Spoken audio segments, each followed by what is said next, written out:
So welcome. I'm glad everyone can make it today.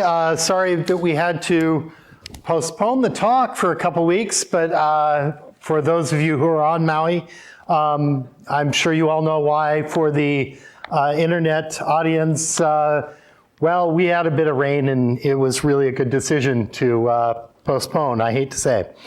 But we fortunately still get our opportunity to hear Guy Jette's talk. Am I pronouncing that right? Guy Jette? 11 years straight, you've been doing it right. Okay, good. Okay, then I get to make a mistake somewhere else. And yeah, this is Guy's 11th talk here at the Maikalani Public Talk Series, which, you know, is a record, and he's been holding that record and making it stronger every year. He spent 37 years with the Air Force, and the last 15 of those years with the Air Force Research Laboratory and the Space Vehicles Directorate. So I always have to say this is a rocket scientist. And of course, and he's currently affiliated with the University of Arizona, where he teaches astronomy. And it's a real pleasure to have him here. So let's give him a nice Maui welcome. We're going to tonight take a journey. We're going to leave the solar system, and we're going to do a journey to ancient star clusters, globular clusters, although I use the word ancient with a little bit of trepidation because they may not all be that ancient after all. So that's what we're going to spend the next basically hour and a half. I do have a break, so after about 45 minutes or so, or if I get there sooner than that, we'll take a quick 5-minute break. Okay, globular clusters. What are we going to talk about tonight? We're going to talk about where they are, what they are, and we're going to talk about what did they reveal about our location in the Milky Way galaxy. We're going to look at things like, can they be seen with the naked eye? And the answer is some of them, yes, and I'll show you which ones those are and where they are. We're going to talk about things like the classifications. There's 12 classifications of globular clusters. We'll talk about that. And we'll look at things like half-light radius. What is that? And black holes and dark matter. They have some possible significance in terms of globular clusters, so we'll look at that. So that's where we're going this evening, and please feel free as we go along, ask questions if you have any questions, okay? Don't hold them till the end. So, globular clusters. First of all, what is a globular cluster? And I give you 4 choices here. Is it a spherical group of stars bound together by gravity? Is it a cluster of galaxies? Is it an open star cluster? Or the other one, is it a star cluster located in the central bulge of a galaxy?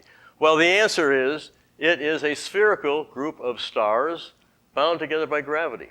Now, here's an example. We'll just show you one just to kick it off. This one is called Messier 22.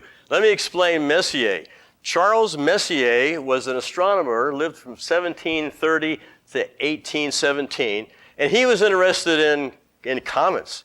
But he got frustrated because he'd go out looking for comets, and comets, change their position on a regular basis. He kept seeing these same, things in the nighttime sky, these little fuzzballs, and he decided that they were interfering with him trying to find comets. So he decided to categorize these. So he categorized, he personally about 40, and his colleagues another 60 or so, but they categorized 103 of these objects that were, 29 of them were globular clusters. And the rest were things like galaxies, and there were open clusters, and there was nebula. And then after he passed away, they looked at his notes and they found 7 more. So it's actually 110 Messier objects. So it's how they mark and how they identify some of the objects in the night sky. And only, of course, 29 of the Messier objects are globular clusters. So that's what Messier means. And this is Messier 22. This is 10,000 light years distant, okay? So for those of you who may not be familiar with a light year is the distance that light travels in 1 year. We all know that light travels, I think we remember from school, 186,000 miles per second. So in a whole year, light travels a little bit less than 6 trillion miles. 6 trillion miles. So if this cluster is 10,000 light years away, multiply 10,000 times 6 trillion, and if my math is correct, you get about 60 quadrillion miles away. So a quadrillion is 15 zeros, 60 followed by 15 zeros, kind of far away, okay, miles. That's the definition of light years. And all these charts, in the lower right-hand corner, I'll show you, this is Sagittarius, because this star cluster is located in a portion of the sky that's Sagittarius. Now, there's a lot of open clusters, and we want to talk about the difference between open star clusters and globular clusters. And sometimes it gets a little bit confusing, because sometimes it's not always easy to tell, is that a globular cluster, or is that just a very dense, open cluster? So we'll start with this one here. This is an open cluster. You may be familiar with it. It is M45, but you may know it by the name, the Seven Sisters, the Pleiades. How many folks have Subaru cars? If you have a Subaru car, you're probably familiar with this. It's on the front of your bumper. I think that's where it is, right at the front of the car. So Subaru is Japanese for the Pleiades. So this is an open star cluster. It's in the constellation Taurus. And we'll look at basically the characteristics of open clusters. So open clusters, they basically have from a few dozen to a few hundred, even a few thousand stars. The Pleiades, they estimate there's several hundred stars in a Pleiades cluster, even though you can only brightly see with the naked eye about 6 or 7. They also are less gravitationally bound than you'll see when we talk about globular clusters. So you can see here they're not densely packed, so the gravitational bound is not as great. And that results in a few things. It results in them only being maybe no more than a few hundreds of millions of years old. Because not being gravitationally bound, they tend to dissipate and go off on their own. That's typical. And, hit the wrong button. They are usually, since they are not very old, they're very young for the most part, and very young hot stars. They are found primarily within the galactic plane, and we'll have a photograph and some diagrams of the Milky Way galaxy. And these are not in the halo, which you'll see in a minute, but they are in the galactic plane, often in the spiral arms of a galaxy. And they're formed basically, I think, from the same gas cloud or dust cloud. In contrast, globular cluster, and again, this is another one here, Messier 80, which is in the constellation Scorpius, about 28,000 light years away. I won't multiply that by 6 trillion miles. You can do that in your mind. So what was a globular cluster in comparison? Instead of hundreds to thousands of stars in an open cluster, a globular cluster is going to have hundreds of thousands of stars.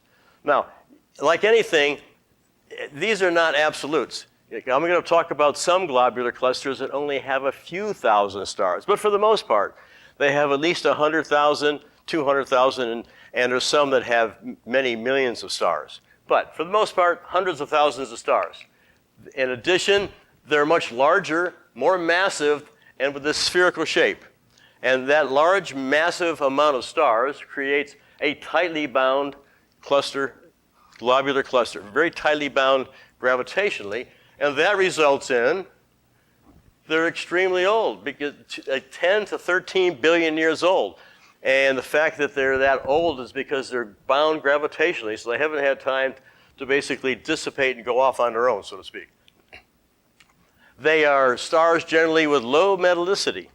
And we'll talk more about what low metallicity is. Just as a little preview, our sun, everything to an astronomer is a metal except hydrogen and helium.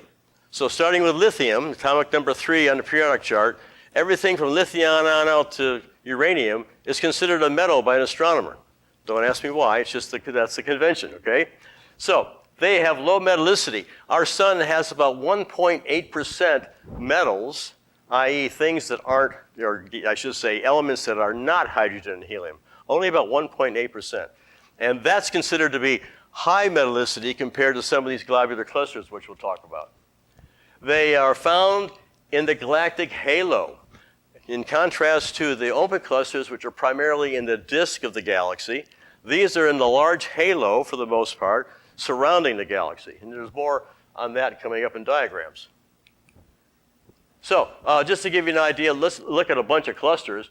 You can look quick and you can probably tell me, you can probably identify that there's a couple that are globular clusters, although some may be kind of confused. Maybe a little bit, for example, this one right here.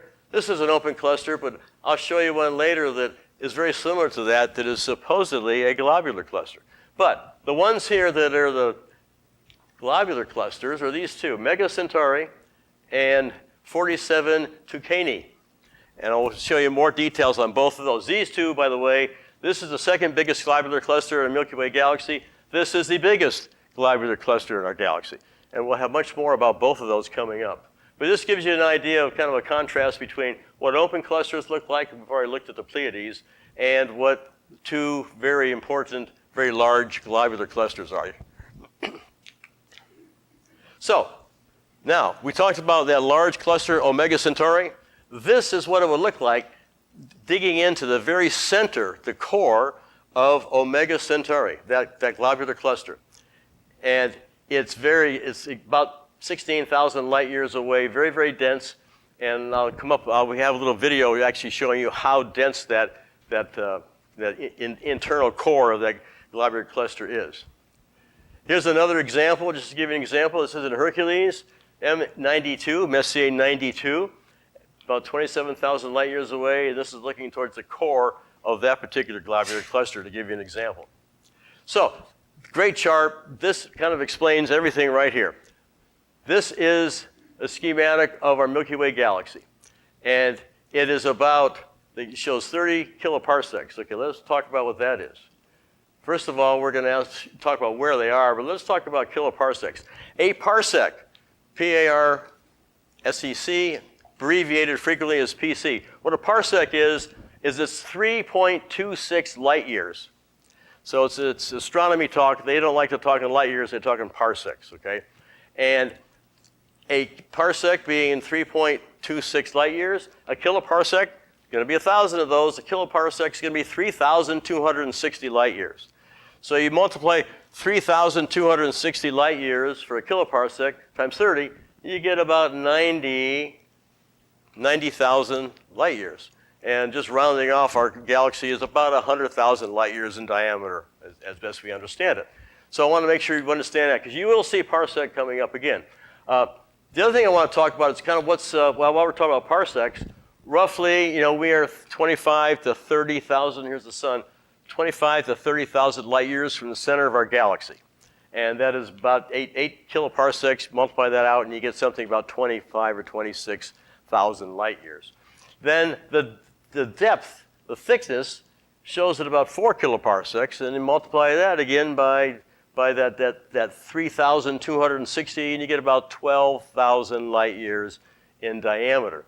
So I say diameter, a thickness. The diameter is this way, 100,000, and about 15,000 this direction. And within this galaxy, you see gas and dust is found, and there's an open star cluster here somewhere, open cluster in the spiral arm area. OB stars, just very hot, and very massive stars. It have me pointed out as OB stars. And the galactic center, the galactic bulge is right here.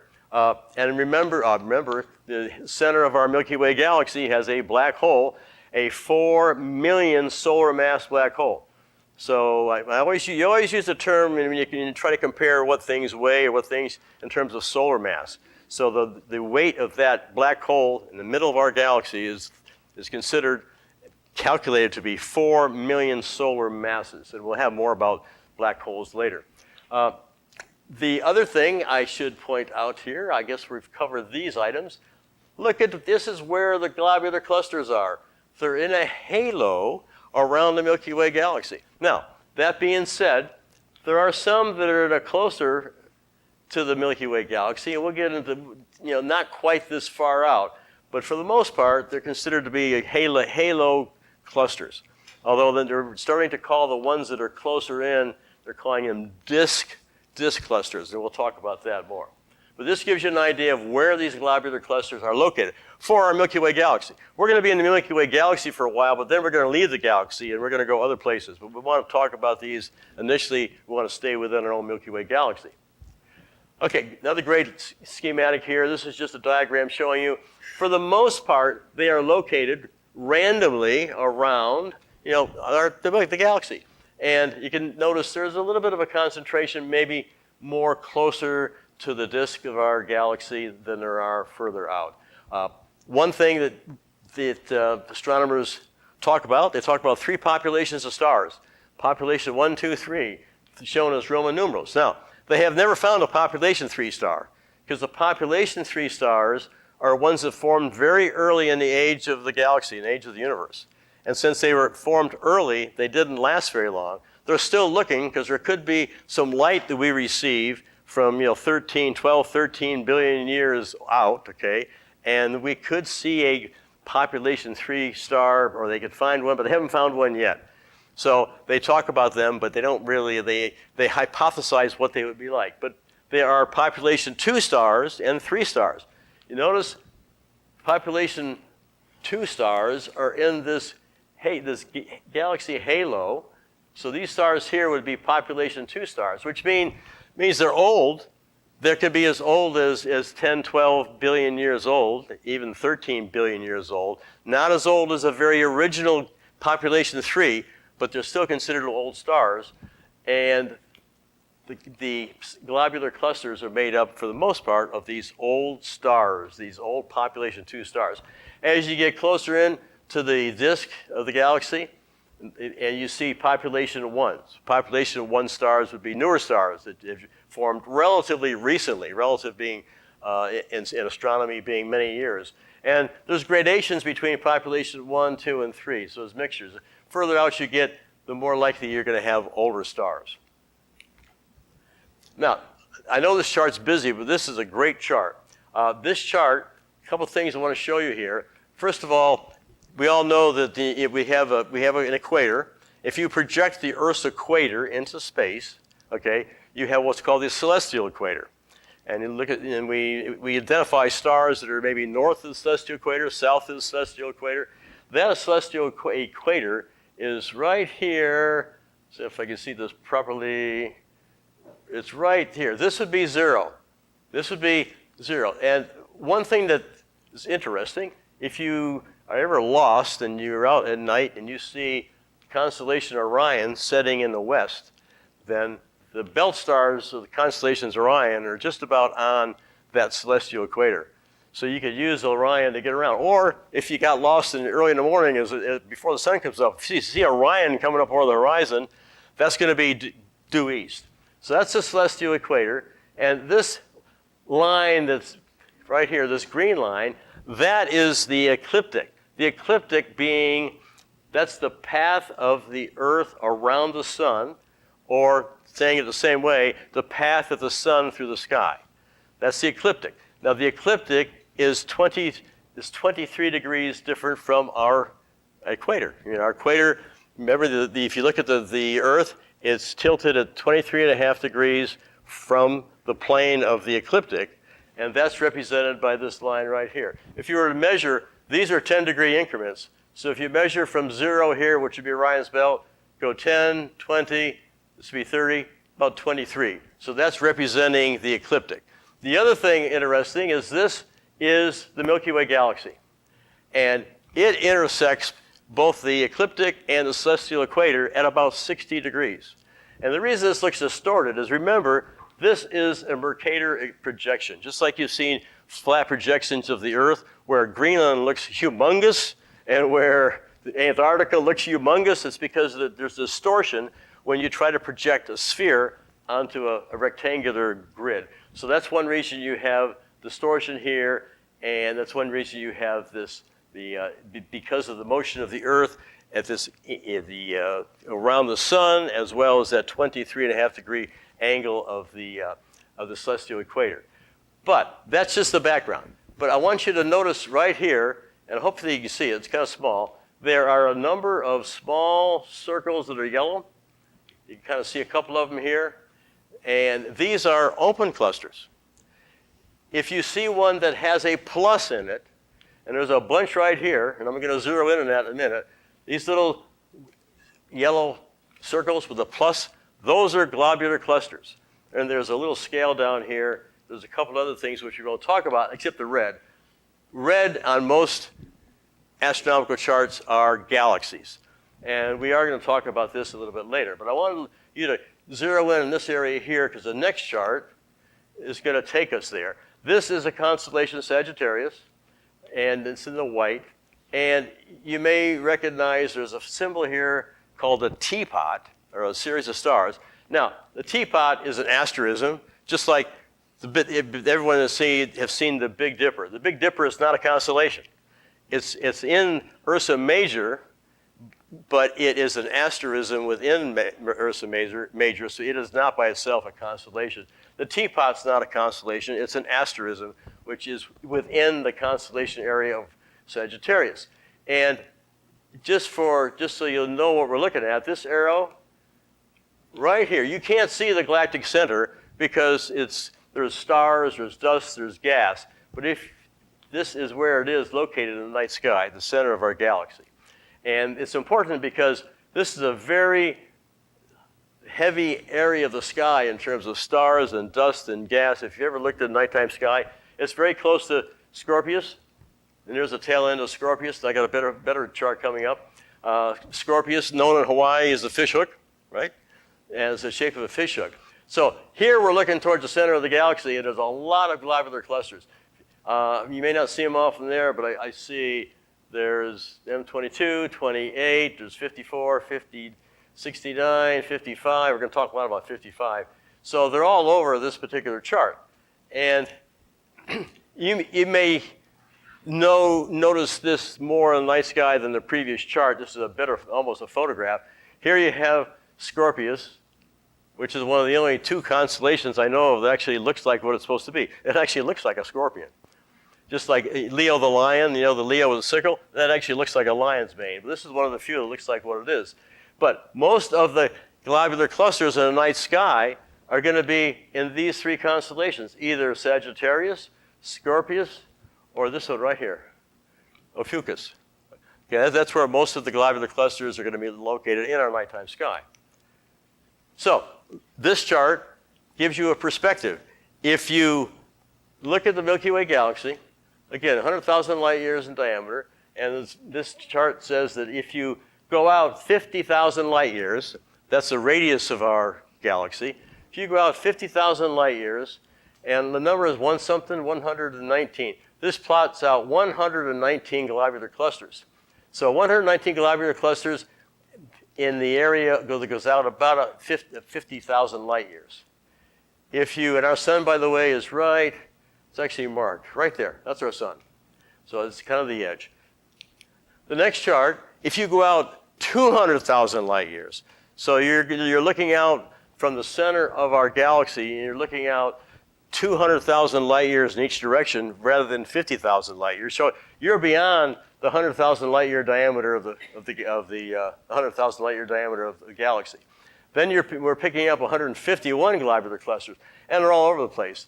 But there's still quite a few that are closer into the galaxy, the bulge and the actual stars in our Milky Way galaxy. But there's a lot that are quite far away. Now the next one is the one that's really interesting.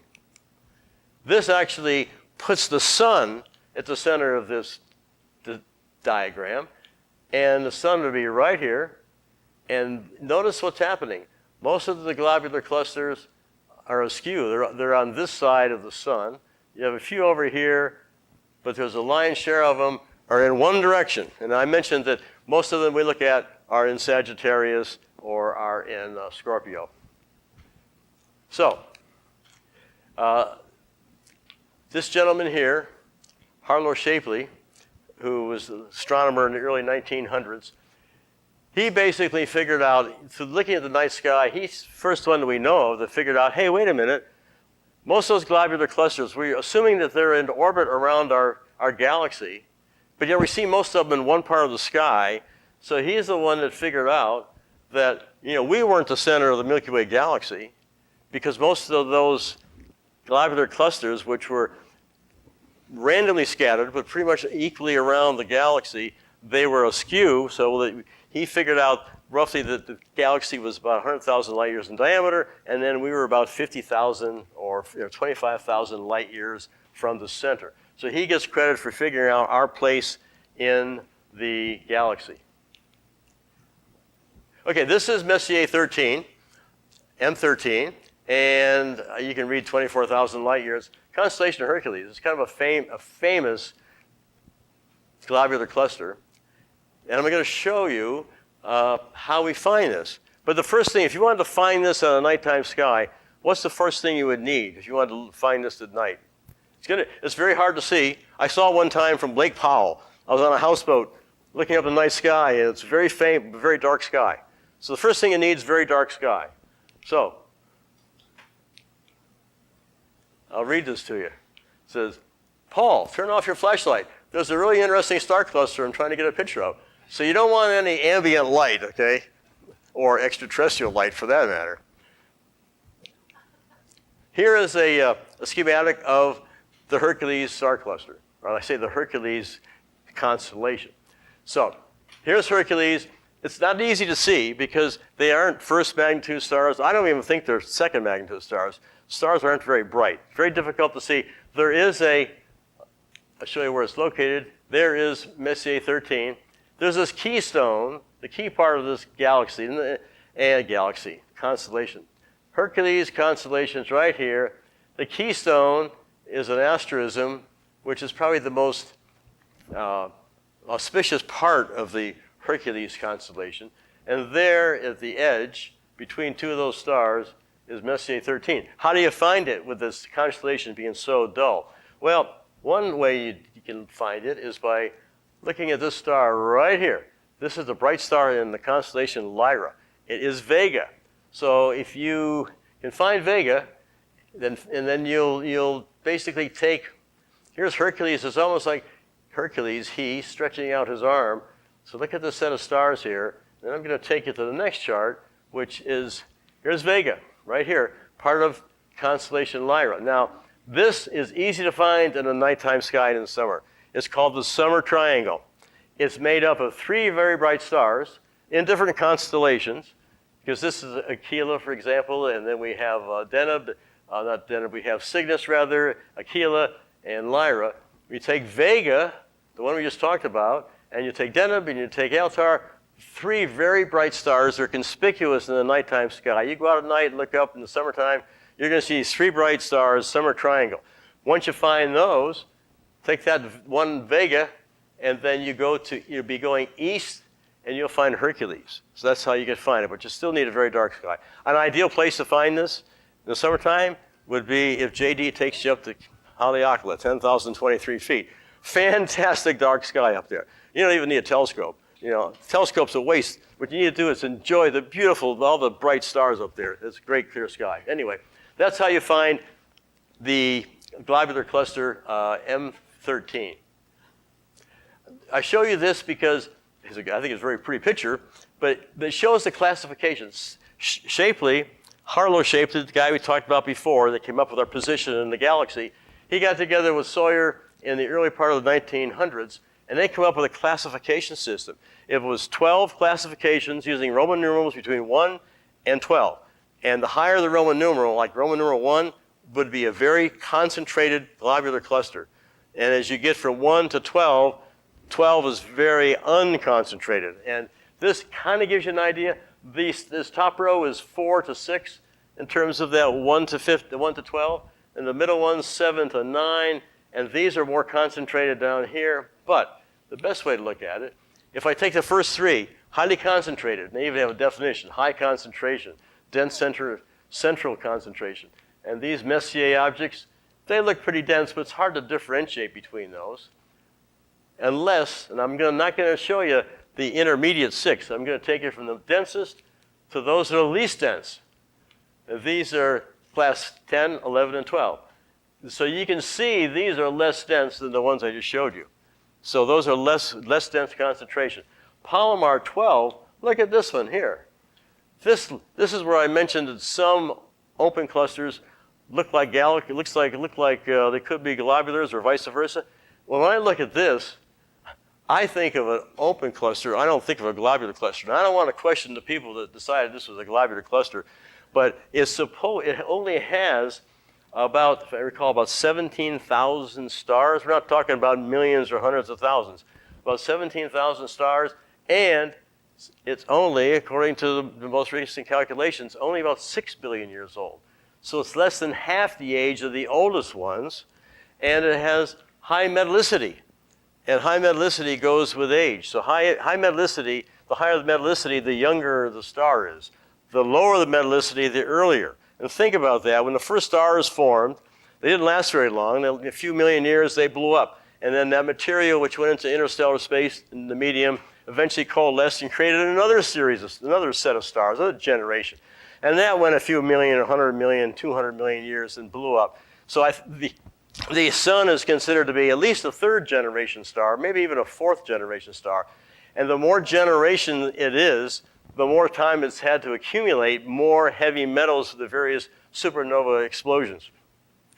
And this one has pretty high metallicity, and it has a relatively young age. And sometimes the age is determined by a couple. I'll tell you one way they determine age on this chart coming up. But there's two ways. One way is the metallicity. In terms of the higher the metallicity, the younger the object is. So let's talk about half-light radius. Because these globular clusters there's no specific boundary. They're very obscure in terms of you have bright stars and they dwindle in distance. So they have a hard time measuring consistency. We talked about that Shapley-Sawyer classification, but this is another way they do it. They use half-light radius. So they take an object like a globular cluster and they figure the radius from which half the light is coming, half the power of the light is coming from that globular cluster. That's a half-light radius. So it's a way that they can compare globular clusters having greater or smaller light radiuses. Usually, for most globular clusters, that light radius is about less than 10 parsecs. Remember, a parsec is 3.26, so it's just round it to 3, multiply 3 by 10, you get 30 light years. So then the average would be something 30 or less in terms of a light radius, which means it's about 60 light years in diameter. That's only half the light, so maybe the whole globular cluster might be out to 80 or 100. Some of the larger globular clusters have a half-light radius of 20 parsecs. 20 times 3 light years per parsec is 60. So then this would be 60 for the half-light radius of a larger globular cluster. It means you got 120 light years. Probably the whole globular cluster would go out 180, some maybe 200 light years in diameter. So I'll give you an example, M55, and we've seen this before. We'll see it again. It's got some important characteristics. And I want to point out here, too, that most of these objects, this is Messier 55, but you see the NGC? NGC stands for New General Catalog. So they put together a number of years ago, in the New General Catalog, there are, if I remember the exact number, like 8,740 different objects. So some of these numbers, this is NGC 6809. Some go up to over 8,000. That's a way they categorize. Most objects will have not necessarily one or two. Sometimes they'll have 3 or 4 nomenclatures depending upon who studied them and what study, and they give them a different number. If I'm studying a certain type of, I could be studying as a certain type of globular cluster, just the oldest ones. So I could have a new nomenclature. I could call it O. I could say O1, O2 for old versus younger globular clusters. So there's lots of different classification systems. But these are the two big ones. The Messiers only go to 110, whereas NGCs, they go up to 8,000. Then there's another category called IC, which is index catalog. And that's another several thousand, very similar to NGC, but sometimes you'll see a nomenclature that says IC with a number behind it. So I can't tell you exactly where it is, but the half-light radius of M55 is about 5 parsecs, or about 15,000 light years, which means the diameter where half the light's coming from is going to be about 30 light years. They also have something similar. They have a half-mass radius. And this one is a bit larger, almost 7 parsecs, or about 23 light years, where most of the mass is found. So you have the mass seems to be further. There's more concentrated light than there is mass because you got a lot of extra mass out here that's not creating much of the light intensity. And this one, by the way, 17,000 light years away, 250,000 solar masses, and about 12.3 billion years old. Interesting, M4. We looked at Scorpius before. So the big star in Scorpius is Antares at the heart or the eye of Scorpius. And M4 is the globular cluster. I think it's about 1 degree off of Antares. And M4 it's got an NGC nomenclature also. It's noted because it's at 7,000 light years away. It's considered the closest globular cluster to us. So that's pretty close, 6,000 light years. That's only, what would that be? That would be about 36 quadrillion miles, so that's pretty close, astronomically speaking. About 12 billion years in terms of its age. And I mentioned it's the closest that we know of. It has 8.5%. This is the metallicity. Now, that is compared to the sun. That's not 8.5% of this cluster is metallic or metal, everything that's not hydrogen and helium. That's compared to the sun. So it only has 8.5% of the metals that our sun has, which doesn't seem like much. But from an astronomy point of view, from globular clusters, that's considered to be rich in metals, in metallicity, okay? And it has a lot of white dwarfs in that particular globular cluster. One thing, it has they found a planet in this globular cluster that's in orbit around a binary star system. The binary is a white dwarf and a pulsar. The white dwarf and the pulsar are revolving around a common center of gravity. The planet is around those two stars, if you will. So, white dwarf. Star goes through its life. If a star is less than about 8 times the mass of the sun, it becomes a white dwarf after it goes through its death throes. Our sun will become a white dwarf. The pulsar, that's a dead neutron star. So to be a neutron star, you have to, according to current understanding, if you are a star and your mass is somewhere between 8 and 20 times the mass of the sun, when you blow up, what's left will condense to a neutron star, which is a very dense ember, if you will, that is not very large. It's roughly the size of a large city in diameter. It could be 10, 12, 20 miles in diameter, which is pretty darn small for something that was huge, and it's a neutron star. What makes it a pulsar is the old analog of the skater. When they bring their arms in, they spin faster. You got a big star and you explode, and part of that explosion results in some of the material being thrust inward gravitationally, and you have so much mass that all of a sudden it's this conservation of angular momentum.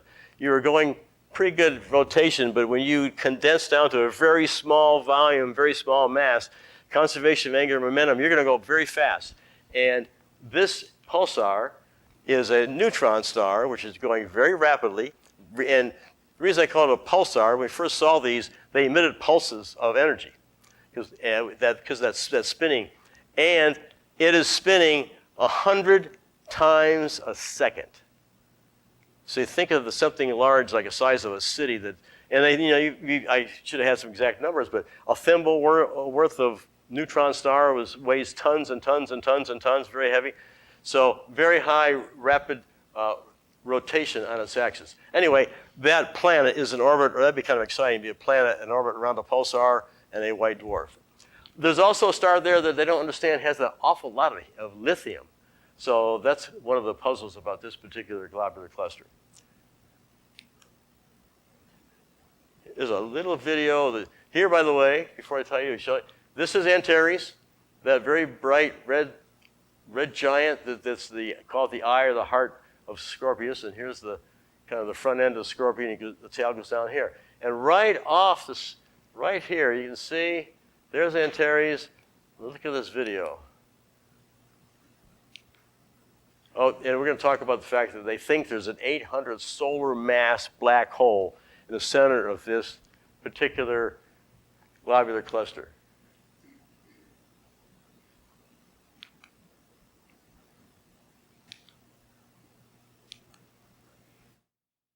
It's estimated that our galaxy is littered with 100 million small black holes created from exploded stars, while the universe at large is supermassive black holes, weighing millions or billions of times our sun's mass and found in the centers of galaxies. A long-sought missing link between the two is an intermediate mass black hole, weighing in at hundreds to thousands of solar masses. Astronomers using NASA's Hubble Space Telescope have possibly detected one of these elusive intermediate mass black holes in the core of the globular star cluster Messier 4, located 6,000 light-years away from Earth. They calculated the suspected black hole's mass by studying the motion of stars caught in its gravitational field using 12.5 years worth of Messier 4 observations from Hubble. The researchers estimate that the black hole could be as much as 800 times the mass of our Sun. Thanks to Hubble's high-precision observations over a long period of time, scientists can search the skies to help us uncover the mysteries of this missing link and better understand our place in the universe. Okay, let's talk about black holes. So, there's 3 classifications, and I will start off by saying there's some arbitrariness in saying the stellar black holes less than 100 solar masses. And I mentioned if you're a star and you start out with somewhere between 8 times and 20 times the weight of the mass of the sun, you're going to become a neutron star. Well, if you're more than 20, and those numbers sometimes I've seen numbers saying you have to be more than 40 times the mass of our sun. But most commonly I've seen if you're more than 20 times the mass of our sun and your life then takes you, what's left of that is you're going to become a stellar mass black hole. We found a number of them in our Milky Way galaxy. The biggest one we found so far only has, 33 times the mass of the sun. So that's the largest one we found, but they think there could be some that go to 100. And then let's go to this category here, supermassive black holes. They say more than 10,000 solar masses. So I mentioned earlier, 4 million solar mass black hole is the supermassive black hole in the Milky Way galaxy. And there are, I'll show you one coming up. I'll wait on that one I'm going to show you in a second.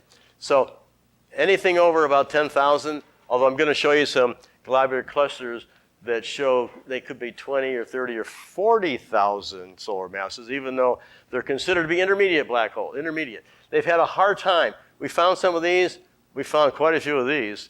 We're having a hard time finding these intermediate mass black holes in these, which are primarily going to be in these globular clusters. But they have found some, so they think like 800. Best estimate is there's 800 solar mass, supermassive intermediate mass black hole in the middle of M4 at the center.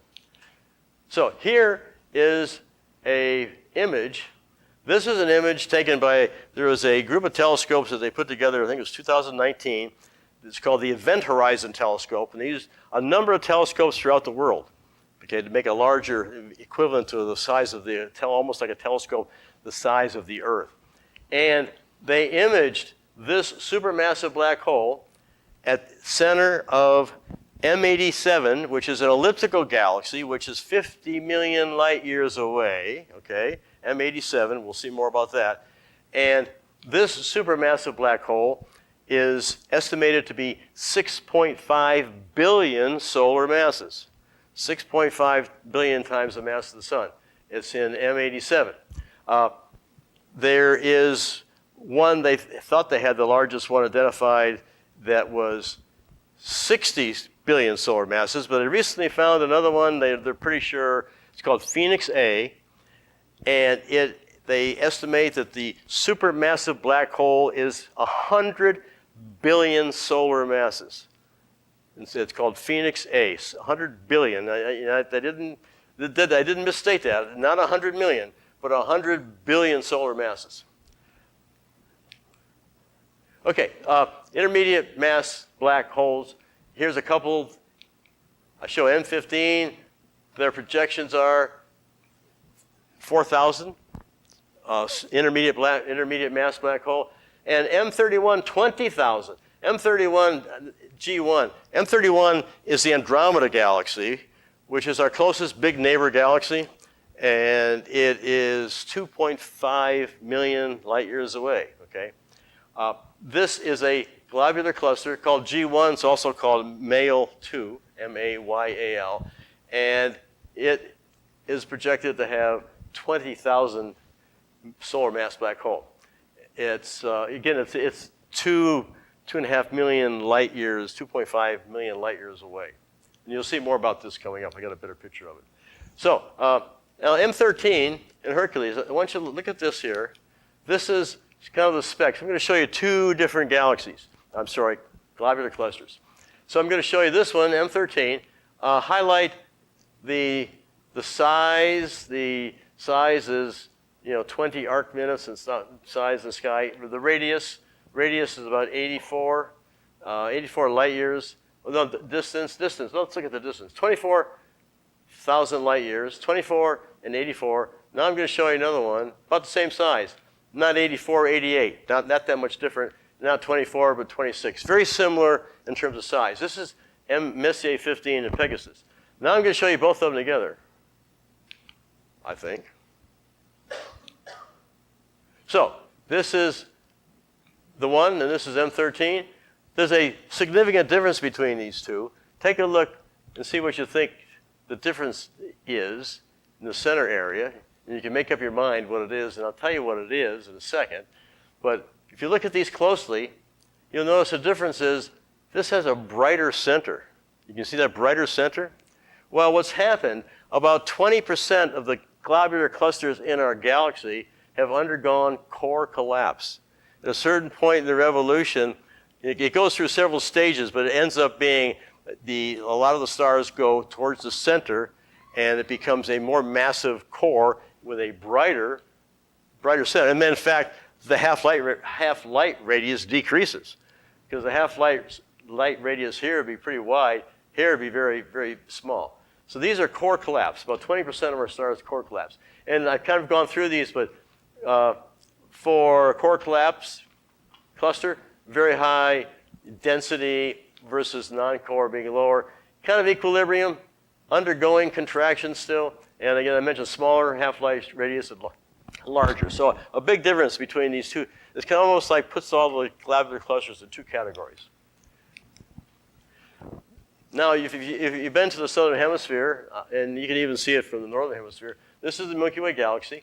And these are two of our satellite galaxies, okay? This is the large Magellanic Cloud. It's about 160,000 light years away. It's got about 20 million stars. This is a small Magellanic Cloud, about 200,000 light years away, probably 3 to 5 million stars. I want you to take a look at this. You can see right off this, you probably can't see it too well. This is the cloud, i.e. it's a small galaxy. It looks like a star right there. Next chart, there's a small Magellanic Cloud, and there's the alleged star. But that is not a star. That is a globular cluster. We talked about earlier about 47 Tucanae. This is that second largest globular cluster in our Milky Way galaxy. It's in the southern hemisphere. So here's a close-up.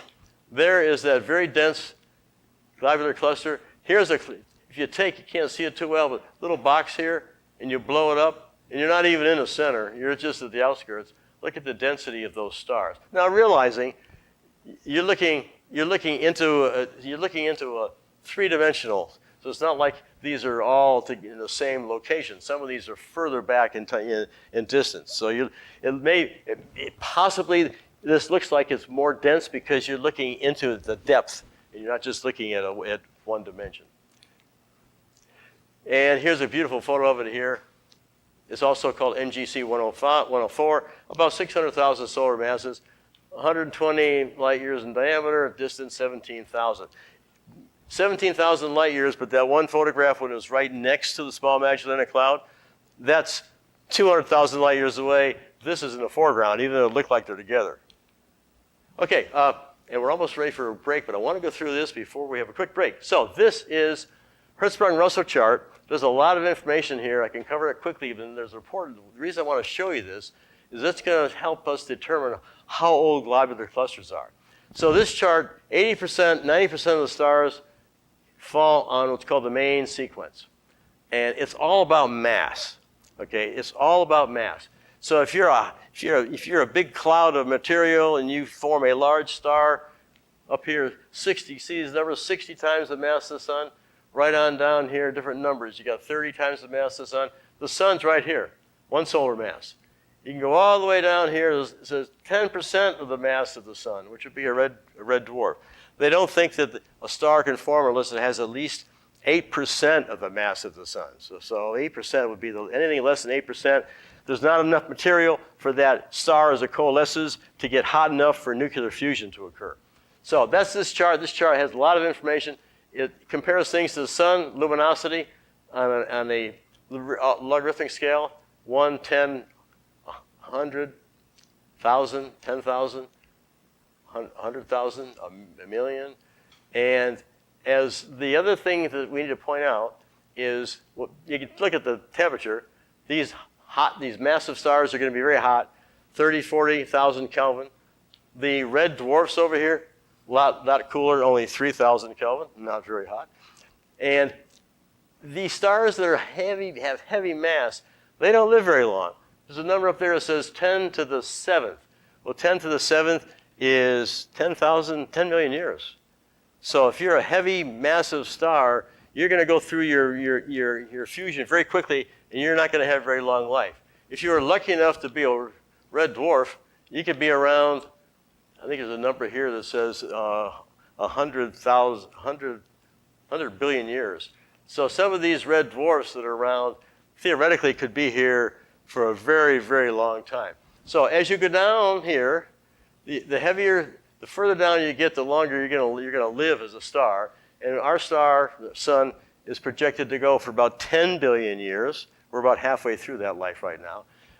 So that's why I want to show you that chart. Let's take a 5-minute break to stretch your legs, use the restroom, and then the second half is a little bit shorter than the first half.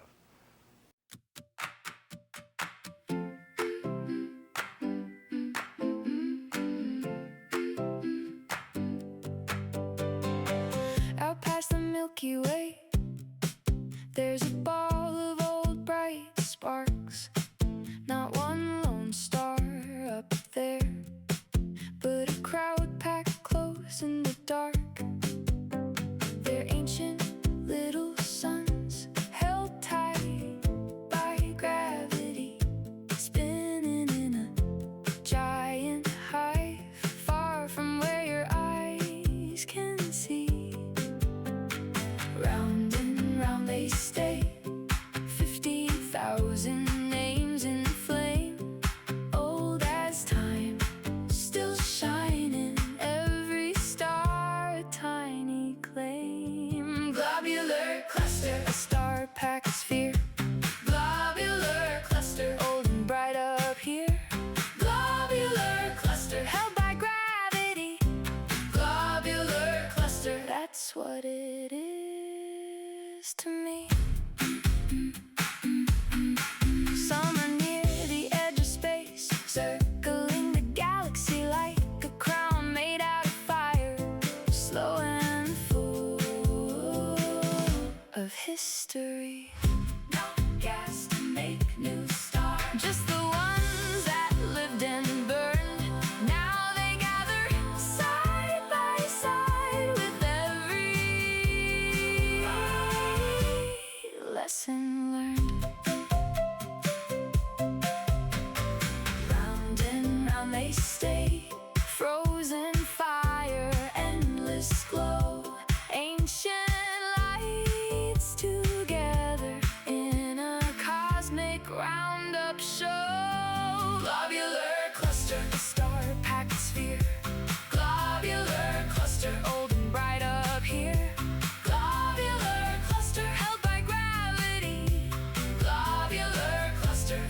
what it is to me.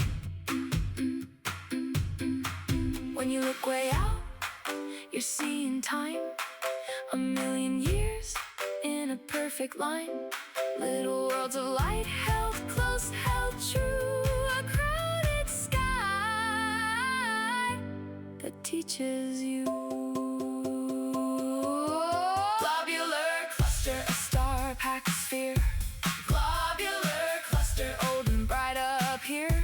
Globular cluster held by gravity. Globular cluster, that's what it is to me. Globular cluster, a star-packed sphere. Globular cluster, now it's clear to me.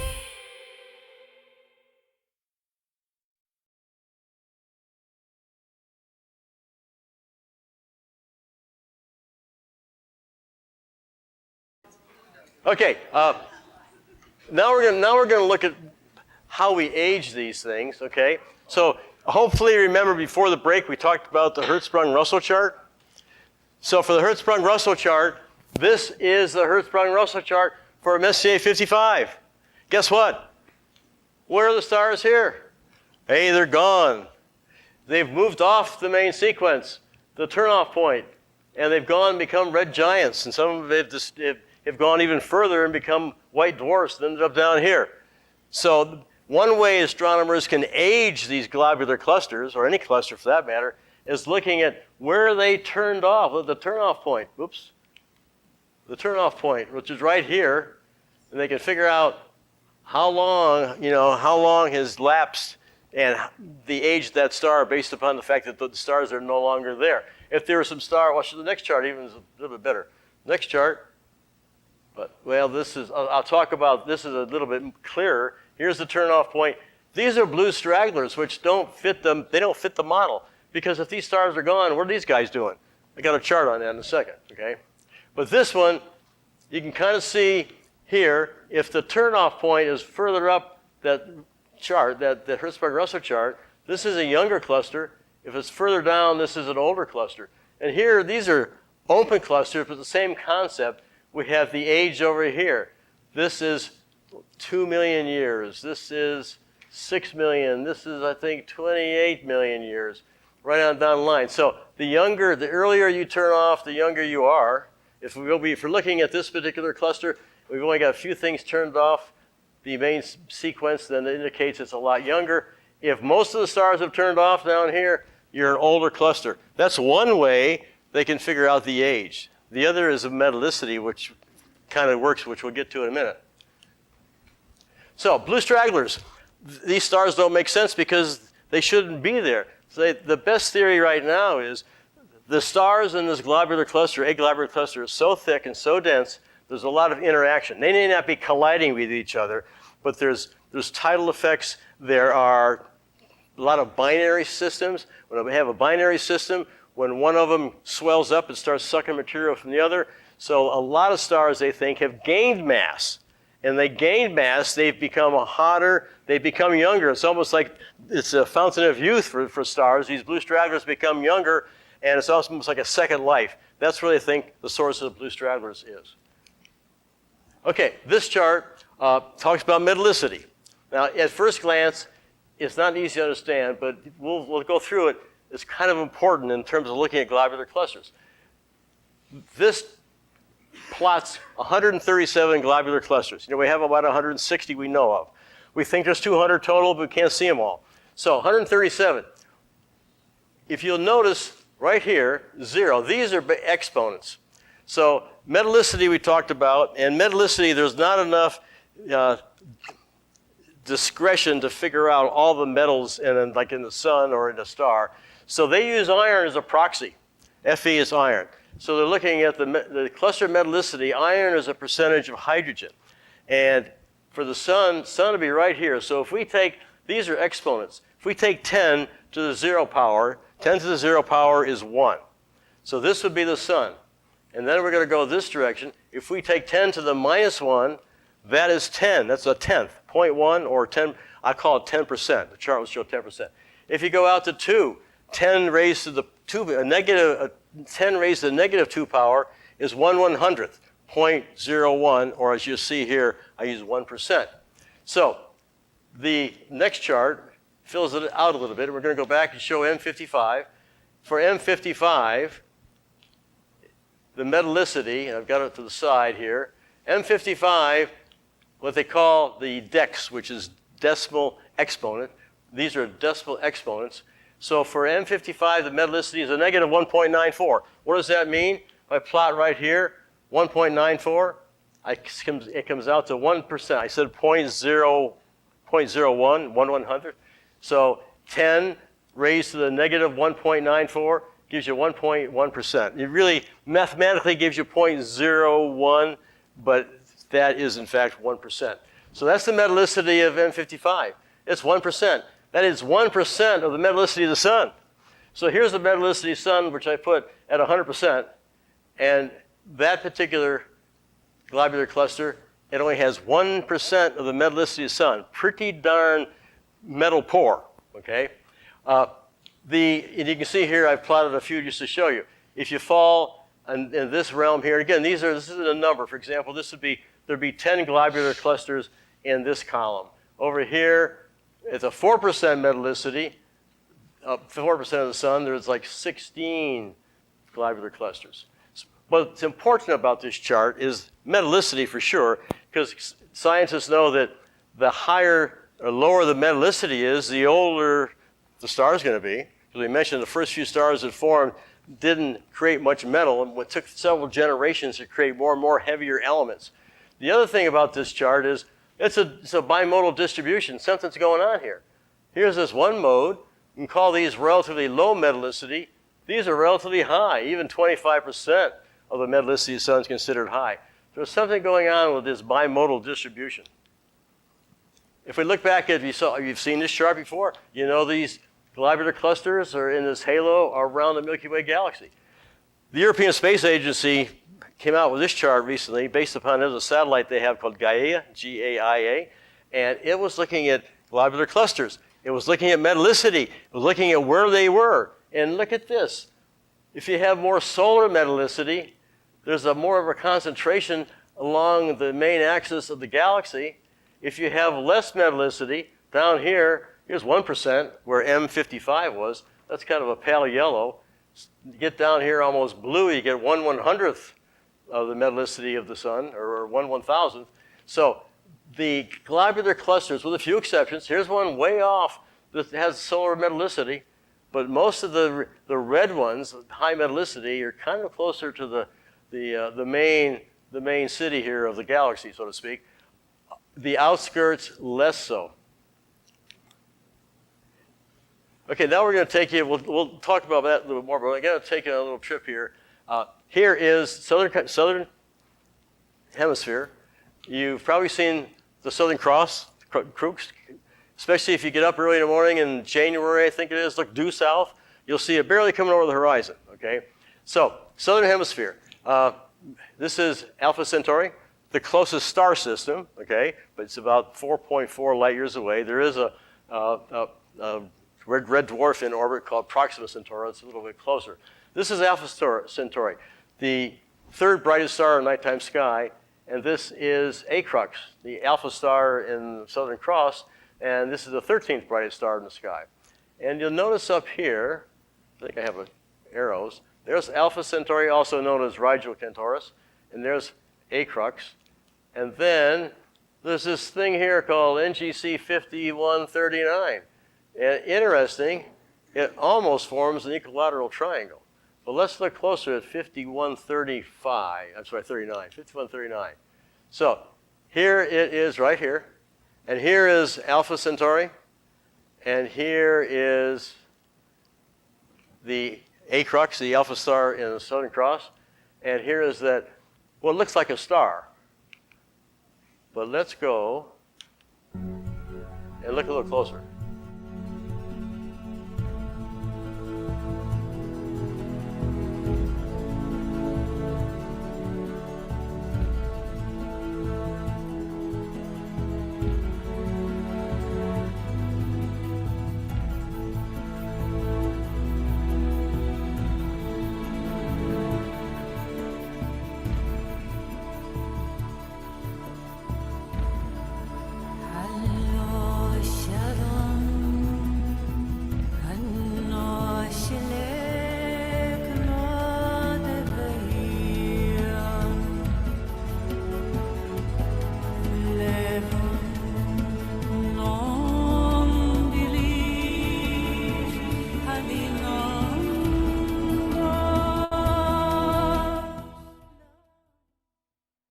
Yeah, a lot of stars.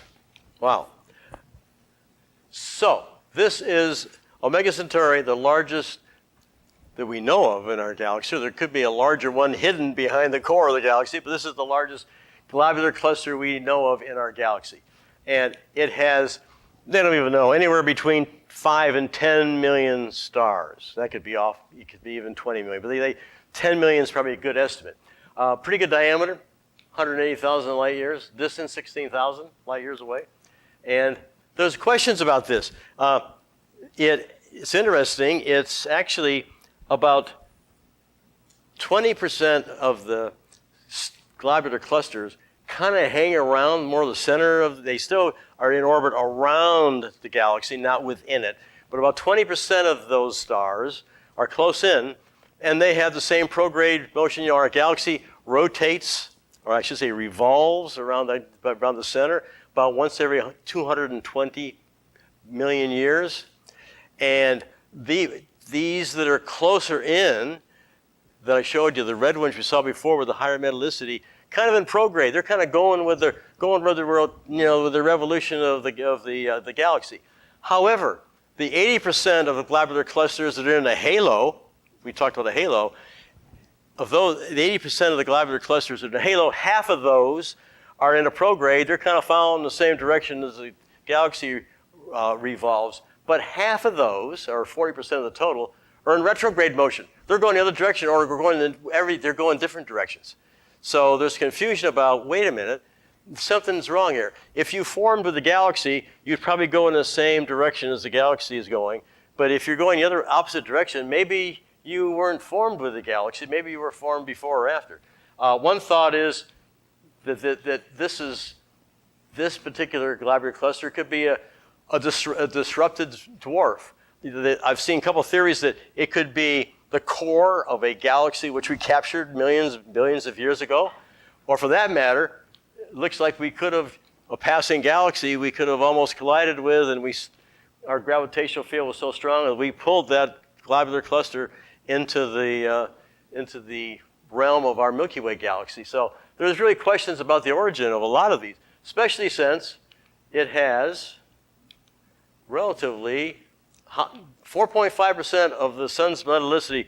Doesn't sound like a lot, but in that bimodal distribution, it'd be considered to be relatively metal rich, okay?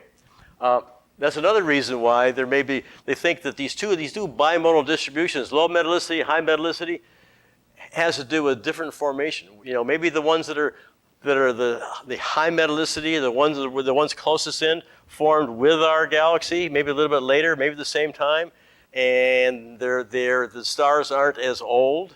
That's why they have higher metallicity, whereas the ones further out have a lower metallicity and perhaps were formed the same time our galaxy was formed. The ones that are going in the opposite direction, retrograde, maybe we took them from another galaxy. So there's all these questions, and core density is so intense.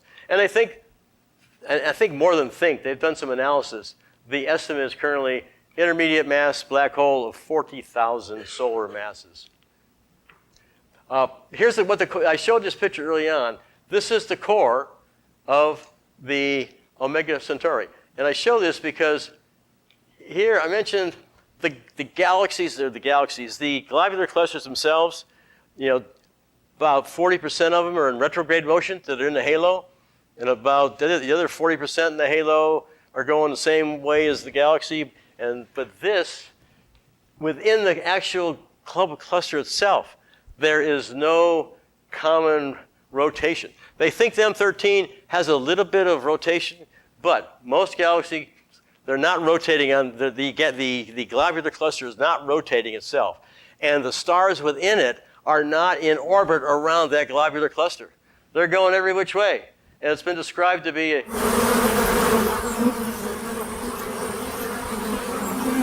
like a swarm of bees. There's no and you wonder, well, now why would that happen? Why would all these stars within this globular cluster be going every which way? Well, they've been there for millions of years, and there's been a lot of close collisions. So there's a lot of disruption, gravitational disruption, and it's described as being the stars within the cluster are gravitationally relaxed. So they're no longer, I mean, they're still there, And they're still in their various orbits, but they're not in a rotation pattern which you think of like we have within our Milky Way galaxy. Now, we're going to go, this is fascinating. This is NGC 2419. It is also called Caldwell 25. This is another study someone did, named Caldwell, and this is the 25th one that he or she named, Constellation Lynx. This is of note because it is the globular cluster that's the furthest away from the Milky Way galaxy. It's 300 light years away. 300 light years away. So if 300,000 light years, 300,000 light years. So if you have the Milky Way galaxy a foot in diameter, like a ball or something, then this would be, most of these clusters, even the Magellanic Cloud. This is the globular, the Milky Way, and we have it 200,000 light years away. We have the Large Magellanic Cloud, Small Magellanic Cloud. Then this would be like a foot away. This would be a meter away, 3 feet away. So it's really, even though it's in orbit around the Milky Way galaxy, it's far away. And 300,000 light years away is a good distance. In addition, it's in an orbit around the Milky Way galaxy, and I double checked that. I thought, that's so far out, I bet you that's in retrograde going in other direction. It's not. It's in prograde. It's going in the same direction the galaxy is revolving. But it's 3 billion years for it to go around. And I did a little exercise. It's a pretty straight formula. You can use the distance from the Milky Way galaxy, which would be the radius, 300,000 light years, with that distance, and knowing it takes 3 billion years, if in the formula you put the distance in meters, and you put 3 billion years in seconds, and you can calculate the mass of the Milky Way. So I did that little back of the envelope, and I came out, I was pretty happy. The answer I got was the mass of the Milky Way galaxy is 750 billion solar masses.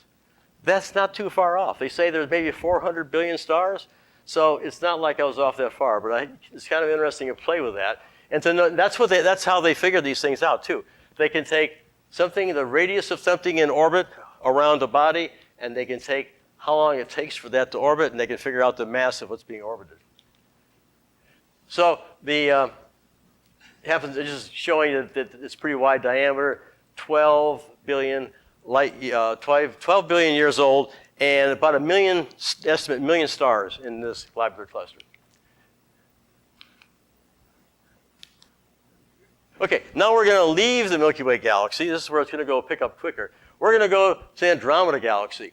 And the Andromeda galaxy is our closest neighbor, 2.5 million light years away. Remember I mentioned if we were a 1 foot diameter Milky Way galaxy, and if that one globular cluster was 3 feet away, the Andromeda galaxy would be 25 feet away. So if I'm here with the Milky Way and I got this globular cluster here, probably by the door would be the Andromeda galaxy, Messier 31.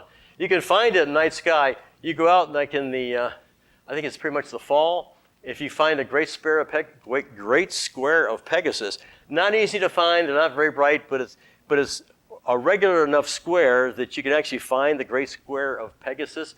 And if you find Cassiopeia, either looking at this is a chair or a W, you take this pointer star and you go to the corner from that pointer star to the corner of the great square of Pegasus. What I've always done, once I get to this star here, which is the brightest one in that great square, Alpheratz, you go up 2 sets of stars, 1 set of stars, 2 sets of stars, and look this direction, and you'll see a little fuzzball. You can see it with the naked eye. It has to be a dark sky, and I recommend you go to Haleakala. And if you see that, it's cool, because your photons are hitting your eye that left that galaxy 2.5 million years ago. I don't think you're going to see any other older photons than this. So I wanted to show this because here's a great photograph of the Andromeda galaxy. And again, it's kind of our sister. At one time they thought it was coming towards us, and we were going to collide in a couple billion years. And I heard recently they say, no, we don't think it's going to do that after all. But it's a beautiful sight in the night sky, especially through a telescope. And they think there's 500 plus globular clusters. And here's another photo right down here. I mentioned G1. It's also called Mayall. He was an astronomer, Mayall. Mayall 2 That is the largest of those 500 that we know of. And there is that globular cluster right there. And most likely these stars here are not near that globular cluster. When you see a photograph, you see a star with these little spikes. Those are diffraction spikes, and those are just optical remnants, so to speak, artifacts because of the telescope itself and maybe the structure that's holding the mirror. So these are most likely not in this globular cluster. So they think 20,000 solar masses would be the size of an intermediate black hole. Okay, then we're going to go on, look for further 29 million light years away, Sombrero Galaxy, M104. It's on the corner of the constellations Virgo and Corvus. And they don't really count 2,000. What they usually do is they'll count a certain space and they'll multiply it. So it's an estimate. I don't think that anyone's ever counted. I've got one coming up that has 160,000 globular clusters. I don't think anyone counted all those. They counted a few and they extrapolated. But about 2,000 is their estimate for the Sombrero Galaxy. Now we're going to go Arcturus. If you go out, if you can easily find Arcturus or Spica, also referred to as Spica, either one's acceptable. If you take the Big Dipper, you take the arc of the handle of the Big Dipper, they say arc around, just follow that arc around, you'll hit Arcturus, keep going, spike, or take a spike to Spica or Spica. These are two bright stars, part of the first magnitude stars, the 21 bright stars in the sky. And I show those because I'm now going to take you to M87. Okay, that's that Messier 87. I showed you the black hole. It's a huge elliptical galaxy that has that 6.5 billion solar mass supermassive black hole at its center. It is, again, about, you're not going to really see this with the naked eye, but kind of in the sky. It's almost another one of those equilateral triangles. I like equilateral triangles. It's easy to find stuff. So M87, that elliptical galaxy is the center of the Virgo galaxy cluster, about 2,000 galaxies. But it's also the center of the Virgo supercluster, which we're part of, and we're 50 million light years away. So there's an area about 100 million light years in diameter that have, they think, as many as 1 million galaxies that are part of the Virgo supercluster. Here is a photo of Messier 85. And most likely these little things here where they have blocked out stars in our galaxy with those spikes that aren't really in the photographs. That's why those little those artifacts, those dark circles. So M85. Again, they've counted a number of globular clusters around this, but their projection is 15,000 globular clusters in orbit around Messier 87. And by the way, Messier 87, they think 3 trillion stars, or I should say 3 trillion solar masses. Now, there is a difference between solar masses. If I say there's 3,000 solar masses, there could be more or less mass, but I always use solar masses as a proxy for the weight, even though there could be more weight than is indicated by solar masses. And here is a better, even a closer photograph. Okay, now this is the 500 feet. So I talked about, here's the Milky Way galaxy, right? We got our large globular cluster 3 feet away. We have M31, the Andromeda Galaxy, at the door back there, 25 feet. If that's, with that scaling, this would be at 50 million light years away. This would be 500 feet away. That's how far it would be compared to a 1 foot diameter ball. And I mentioned 3 trillion stars already. So one more, we'll go out a little bit further. Abell 1687. You can't see it in the night sky, but here's Arcturus again and Spica. Right about here, and this is the tail end of Leo, right here. Here's the tail end of Leo. This is the nebula, and Regulus will be up here. So not too far from this Virgo cluster, a point in the sky, if you put a very powerful telescope, you'd see Abell 1689, which is a galaxy cluster of, I think, a couple thousand galaxies. And they have looked at this is a photo of that cluster of galaxies. And they took a block here, blow it up. Again, it's about 2.5 billion light years away. They think 160,000 globular clusters. In this photograph here, they've identified some elliptical galaxies, a couple spirals, and some of these points, and these are only a few of them, globular clusters. Don't ask me how they can figure out these are globular clusters. They have a more powerful telescope. But one gentleman asked me, how do we know metallicity? The way you find out metallicity is with a spectrum. You take a detailed spectrum of the light, and elements have a certain signature at a certain frequency, a certain wavelength of light. The radiation is blocked out, and you get a spike in a spectrum, and that's how you figure out what it's almost a telltale fingerprint of what the element is through a spectrum analysis, spectroscopy. Someone asked, what would it be like to be an astronomer in a globular cluster? You couldn't go out at night and see the stars, right? Well, you wouldn't have to go out at night to see the stars. So, what are the densities? I did some research on this, and it was all over the place. So, the densities, one thing I came up with, I saw some that were greater, some that were less, but I kind of like this one. Somewhere between 100 and 1,000 stars per cubic parsec. Remember our old friend parsec? 1 parsec, 3.26 light years. So, it was pretty straightforward. This thing doesn't always, okay, I guess it's my finger, not the pointer. So, the distance to Alpha Centauri system, 4.4 light years or 1.35 parsecs.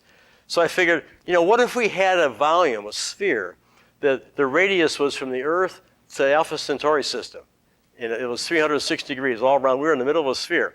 So, pretty easy. The volume of a sphere is 4/3 times pi times the cube of the radius, okay? So I did that, and I've calculated that there's 10.3 cubic parsecs in a sphere which have a radius from here to Alpha Centauri. Then, if there's 1,000 stars per cubic parsec, that gives me 10,000 stars. Even if I go low and put 100 in there, it gives me 1,000 stars. So, given the fact that we can only see half of the sky, the other half is below the Earth, right? So that means that on a dark night sky in the middle of a globular cluster with this density, we can see 5,000 stars. Now, in the night, we can see a couple thousand maybe, but the thing about this is Alpha Centauri, that is our closest star at 4.4 light years. It's the same type of star as the sun. It's a G-type star. So it's a star, and our star is not very bright. But because it's only 4 light years away, Alpha Centauri, it's very bright in our night sky. It's number 3. So you're going to have 5,000 within our view, 5,000 stars as bright as Alpha Centauri. Oh my gosh. And some are going to be brighter because a lot of stars are, don't look very bright because they're far away. But if you bring a lot of those big stars in close, especially within that radius that I've established, you're going to have one magnificent nighttime viewing. 5,000 stars, and some are going to be a little bit duller than the Alpha Centauri, it's the red dwarfs, but you're going to have some much more bright. It'd be wonderful. It'd be great to just be there just to see what that would look like. Anyway, I thought it was important to look at the density. Now, the question is what about life? Is there going to be, they talked about, could there be life forming globular clusters? I talked about a planet. We've identified a planet in one of those globular clusters that orbit around that binary system that's a white dwarf and a pulsar. But one of the problems is, since the metallicity in most of these is pretty low, that could be a problem. You may not have enough things besides hydrogen and helium to create planets, like we have the silicon we have in the Earth and the oxygen, etc. May not have enough of that to create planets, let alone life. And so that's one problem. Low metallicity may be an issue. The other thing is the close stellar encounters. There's a lot of action among stars. They may not be colliding, but there's going to be a lot of radiation created. There's a lot of pulsars. There's going to be a lot of interaction, gravitational tugging, gravitational tides, and such. So you could have some issues with life, but you never know. And I know a lot of times people were surprised. There's probably more There's probably is, who knows? There is life there. Maybe there's intelligent life. I don't know. But for sure, we got to remember what did Stephen Hawking said about giving away our location in the galaxy. I wonder what he's thinking. Huh? Remember Stephen Hawking said we may not want to send out our SETI, our signals, looking for, someone may be listening and say, oh, goody, goody, goody. That cartoon's old. I love that cartoon. Okay, so I have a few more charts. I want to talk a little bit about dark matter and dark energy. So energy density in the universe. The current understanding is about 69% of the universe is dark energy. And remember, energy and matter are the same. Remember Einstein? E equals mc squared? Energy and mass are kind of the same. And the common factor being the speed of light. So almost 70% dark energy. We don't quite know what it is. It's expanding the universe. Dark matter, 26%, about 5% normal matter. So here you have our galaxy, or a galaxy. Looks like ours. This shows about 160,000 light years in diameter. You got a large halo of dark matter around the galaxy, supposedly, as they currently understand it. So the issue, they've done projections. Well, first let me show what's going on here. There is probably some relationship between dark matter, for example, the fact that, I'll show that one first, since the globular clusters are forming in that halo around the Milky Way galaxy that has dark matter, they're wondering, the globular clusters form in the dark matter from the dark matter? Is there some relationship between globular clusters and dark matter? And I saw someone hypothesize that a supermassive black hole, for example, talking about black hole and globular clusters, there's a one-to-one relationship. Well, I did a couple quick calculations. I couldn't get that. I didn't get anywhere near that. So I'm not too sure where that was derived from. But there's probably some relationship between whether it's globular clusters or black holes or maybe dark matter, since they're in the same realm, and black holes and galactic mass. They think there's some relationship with supermassive black holes and galactic mass. I looked at that number. I couldn't replicate that either, looking at a few examples. But there probably is some relationship. We haven't figured it out yet.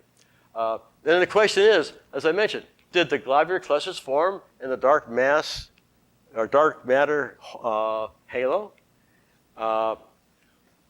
Did they? Well, this question here is, they don't think there's any dark matter in globular clusters. For some reason, we can't tell there's any dark matter within globular clusters. But wait just a minute. And maybe the globular clusters are failed galaxies. We talked about a mega Centauri. We think maybe it was this core of a galaxy that we disrupted, and we brought in the core, which ends up being the globular cluster.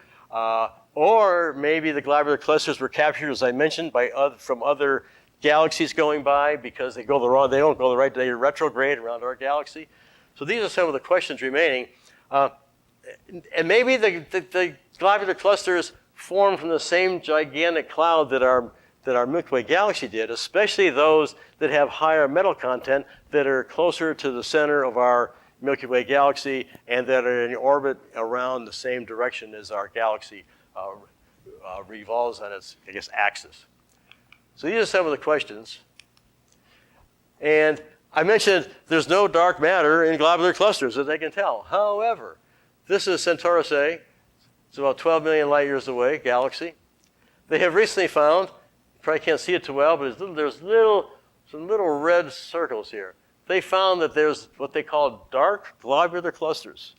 They have found globular clusters that have more mass than is indicated by the light they can see from the stars.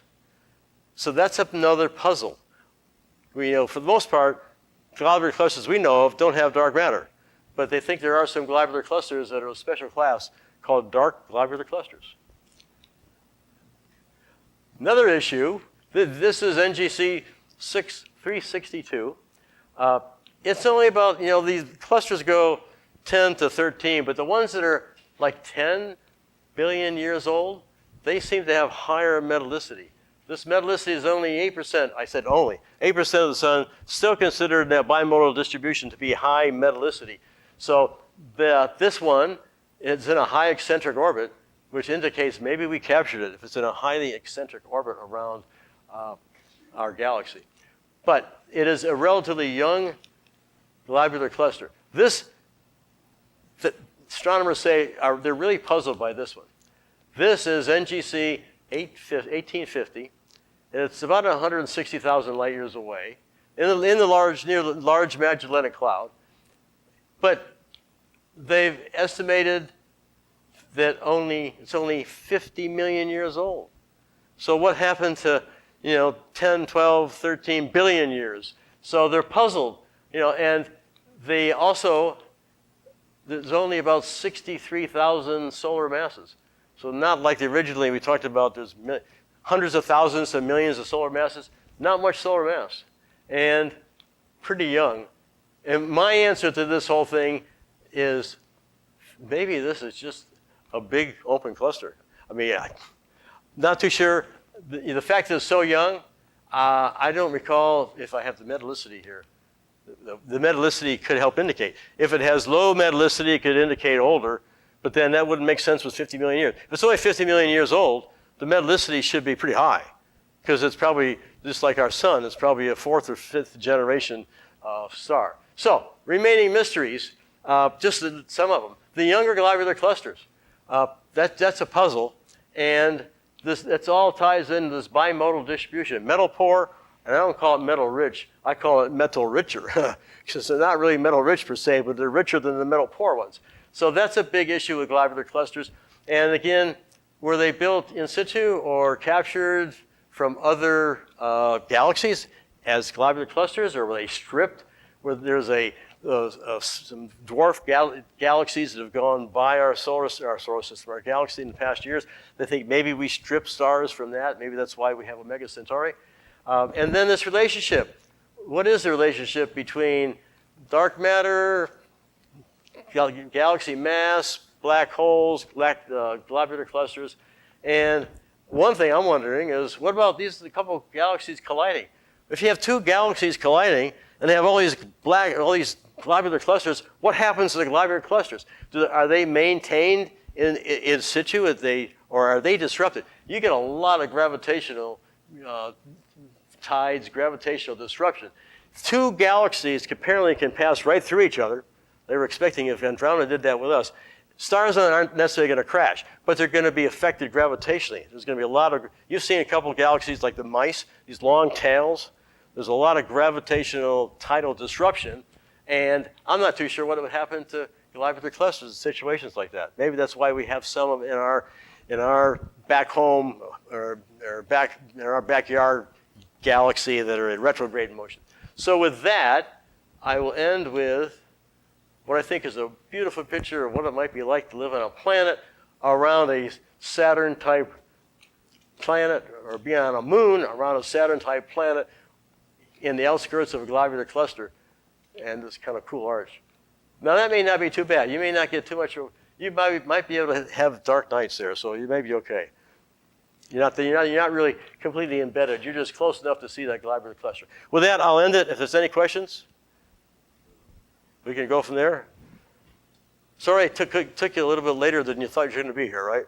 Yes?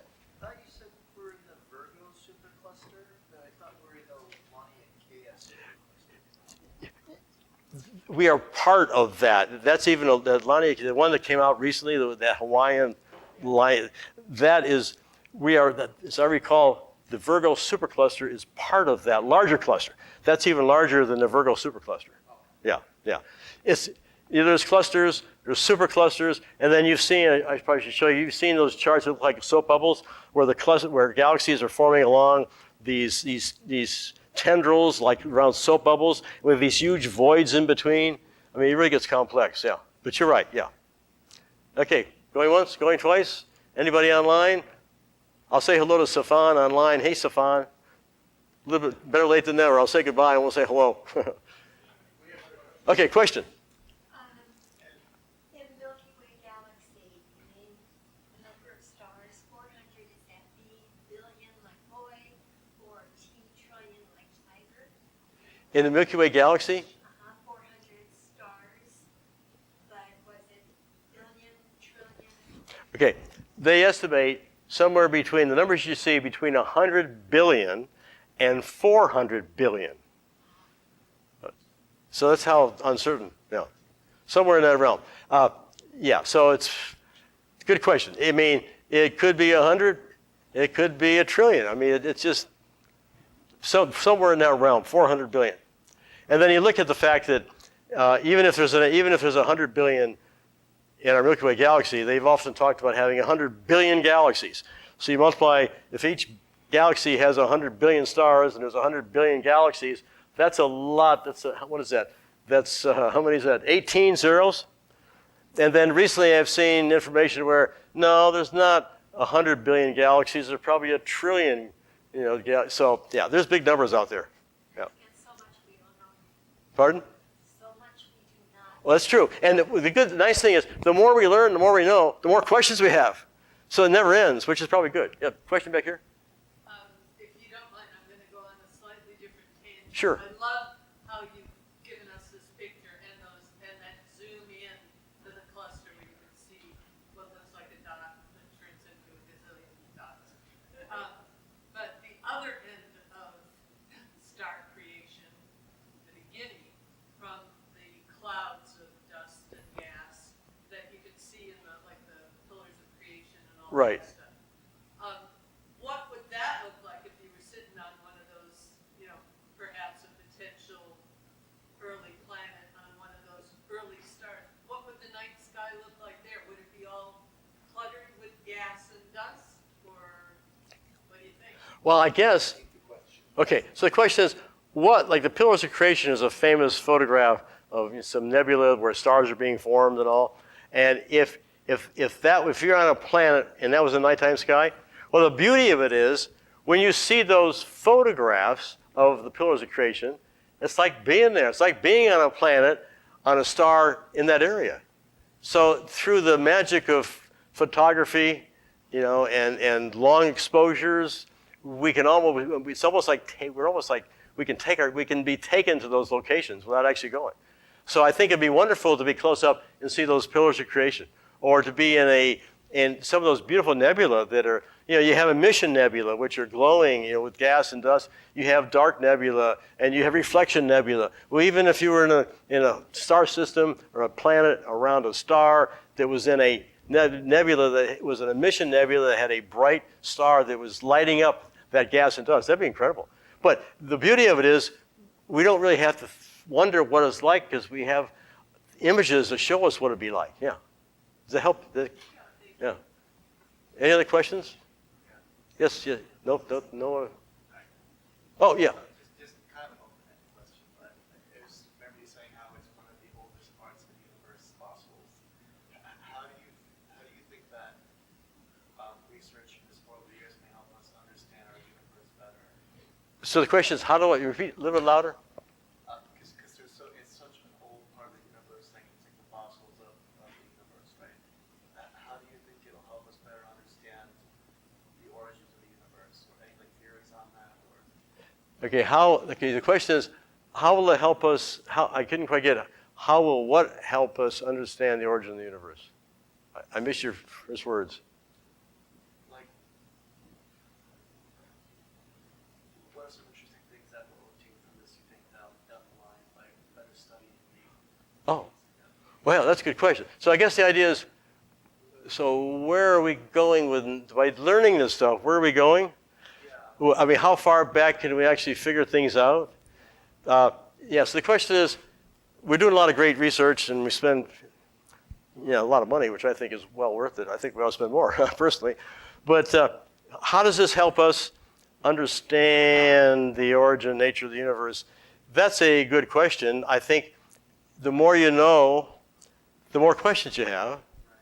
I often wonder, what really doesn't keep me up at night, but I wonder, okay, I personally believe with these billions and billions of stars and billions of planets, it's statistically inevitable that there's not only life, but intelligent life.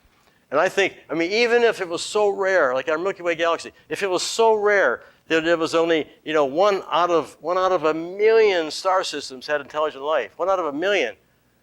God, that's 100,000, if my math is correct. That's 100,000. Only 1 out of a million is rare. That's still 100,000 intelligent sentient beings, right? And given the fact that they're probably, a lot of them are going to be maybe younger than we are. Some of them haven't developed intelligence as far as we are. I'm not too sure how far we've developed intelligence, but anyway. But some of them hopefully would be very advanced intellectually. And I wonder what they know that we don't. I wonder if you could sit an alien down there, if you had one, and communicate with him or her or it and ask these same questions. What are we have all these questions about, how did the universe form and just what's the whole, for that matter, purpose of life or purpose of the whole universe and how did creation, how did Big Bang? It'd be great because they must have some additional insight that we don't have. That's what fascinates me, but are we ever going to get to do that? I don't know. Because I imagine there's some sentient beings out there. I'd be shocked if there weren't. That if not in our galaxy, then multiply it by all the galaxies. I'd be shocked if there weren't, and I just would think it'd be fascinating to interview one of them. Anyway, enough of that. Question? So an online question, how would one find a dark globular cluster? Okay, that's good. Repeat the question. Okay, yeah. How would one find a dark globular cluster? Okay, there's a couple things. First of all, it's dark, but it's not going to be completely dark. It's going to have less luminosity. There's going to be fewer stars than their mass is indicated by the mass, okay? And how they find the mass is, there's things there, like I mentioned, the formula where we use the 300,000 light-year distance at that one globular cluster and its 3 billion year path around the galaxy to figure out the weight of the Milky Way.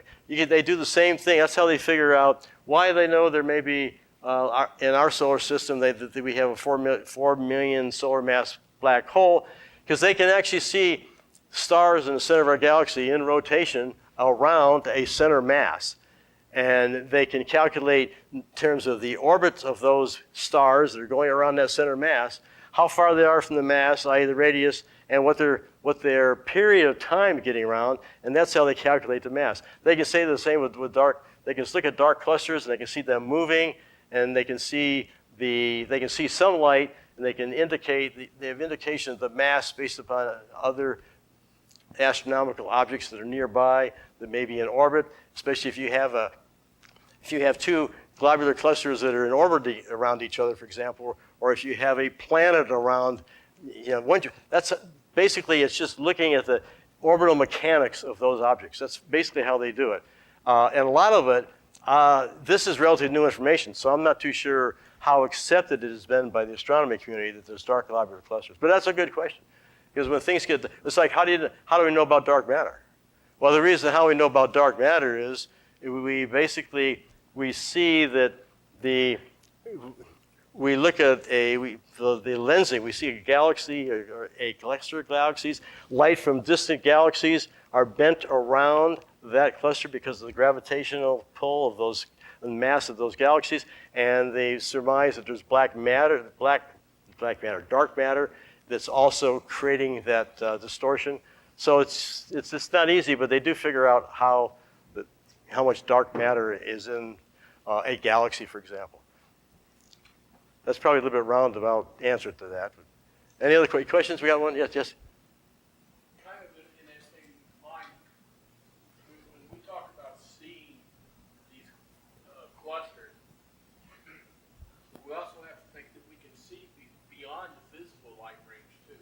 We can see Yeah. the X-ray, the gamma ray, the radio waves, the IR.